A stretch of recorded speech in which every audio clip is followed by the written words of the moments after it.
Any last questions for Viola? No. I have a question for Diego. Please. You know, this is a fan question. I'll just be honest.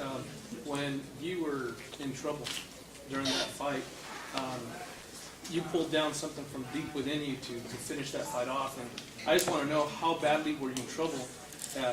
How were you seeing the fight, and how did you manage to muster up the strength to finish that fight? That was phenomenal. Thank you, first of all, and I'd like to thank Bellator before I proceed any further for giving me the chance to display that. Basically, I hear a lot of fighters say, I'm the best, and I'll tell you right now, I think I'm different because I don't think I'm the best, you know? I'm not athletic, I'm not a natural, I just work really hard, and if you've seen any of my fights, I usually catch a whooping most of the time and end up winning still. So it's just, I really don't like to quit, you know? And sometimes I get hurt and it just sets me off, you know? And determination, I think, is if I have one thing that I could say that I have is my talent is determination. I'm determined to win no matter what, whether somebody's better than me, bigger, stronger, you know, and I definitely need to work on my defense, and maybe then I won't get hit so much, but it keeps it interesting. When you were, you know, in the days, I mean, how were you feeling in that? I mean, were you really like disoriented, or? Well, definitely when I caught the punches, I mean, when you train, you get caught every once in a while, and you know what it feels like, and you just got to keep your wits about you. But at no point did I think, oh man, the fight is over. I just keep moving forward. You know, I don't think the negative, I just see the positive. That was the same. Yeah. Diego, actually, with a lot of referees catch a lot of flack for stopping fights too early, for inconsistent breaks, for stopping fights at the wrong time. In your particular fight, I think the referee did a really good job. He didn't stop any of the momentum. It looked like it actually helped you. Yeah, you got rocked, but you were able to keep fighting. You were able to keep gutting it out. With the blood and everything that was going on, you getting dropped a couple times. Would you care to comment on the referee's job? Do you think he did a good job? Yeah, I think he did a great job. If he would have stopped it, we wouldn't be having this conversation. Hats off to the ref. Like I said, it's really early in my career. I know what I need to work on. You know, sometimes life doesn't make it easy. I'm not training as much as I should. I think I could benefit from more training.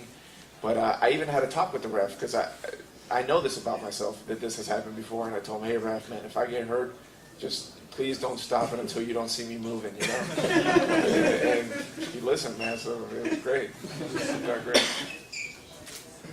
I have one last question for Joe. Joe, in the middle of the round, I think it was round 2, you were saying that you were feeling him tap, and what was going on there? I mean, I didn't feel him tap. I think I just he was covering up a lot, and okay. You know, I just when somebody covers up that much, you know, they're in danger, and I thought it should have been maybe stopped sooner. I don't know. Maybe I just wanted to get the belt. Yeah, Stop it. No, but I don't know. I was really emotional in that fight. So. There was a point where it was just you were just bashing them, unanswered punches, and how did you feel about that when you were going through that? Well, I was getting tired too, but yeah, I threw I don't know how many unanswered punches, and I just really, you know, he was taking a lot of damage. I was connecting a lot, and I was still in. I mean, I don't want to hurt anybody, you know, Yeah. too bad. So I thought it should have been stopped a little bit sooner.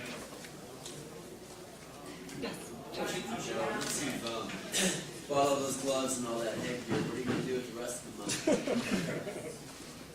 I really haven't sat down and really thought about it. You know, I really want to stack my money. I don't really want to try to spend too much. You know, I want to try to save it. You know, so when I'm older, I could invest it or you know, have some money to fall back on, go back to school or something. So I don't really know what I'm going to buy yet besides training equipment. Loretta. Brian, Matt Borge is a confusing opponent with his footwork, and his timing is different than other fighters. Can you talk a little bit about your preparation? Because you seem very patient, very relaxed, taking him on, and didn't really let him suck you into his game.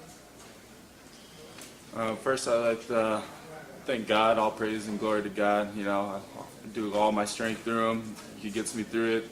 I'd like to thank my team, Thomas Denny. He set up this whole fight, you know, this game plan we put together and dominated it.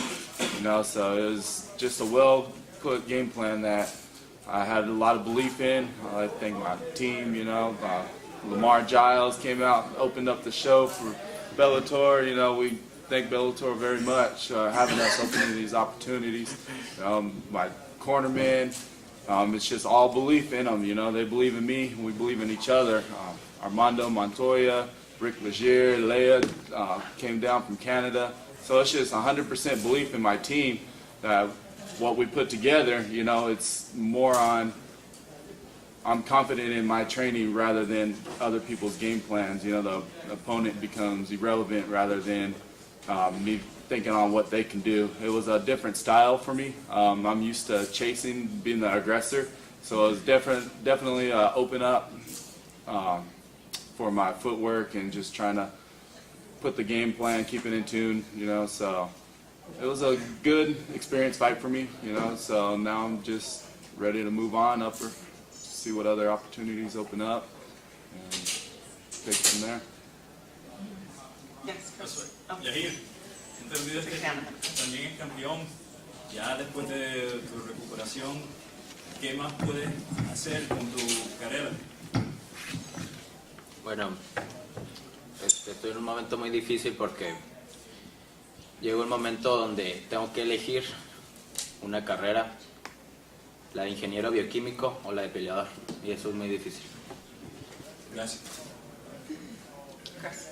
This question is for Travis. You know, it's rare when you come across big guys that move like you. Definitely, I didn't expect you to move as well as you did. But you know, with your footwork and your timing now, you know, where do you see yourself going from here? I mean, obviously, you know, Tim Sylvia, we have guys that are, you know, push envelope 6'7", 6'8", etc. But where do you see yourself going here? What kind of improvements do you want to make? You know, because you can definitely in a heavyweight, in an open heavyweight division, you can definitely be a factor. Yeah, you know, I've been compared to Tim Sylvia a lot. I honestly don't think that's the right comparison. I think we're just two separate fighters. I love to throw my kicks, you know, throw my legs as hard as I can and damage any part. Anybody that blocks is going to feel it for weeks. You know, and I just, you know, with my athletic ability, I think I'm going to go straight to the top. You know, I think this was definitely not my most impressive performance, but you'll see a lot of Travis Brown.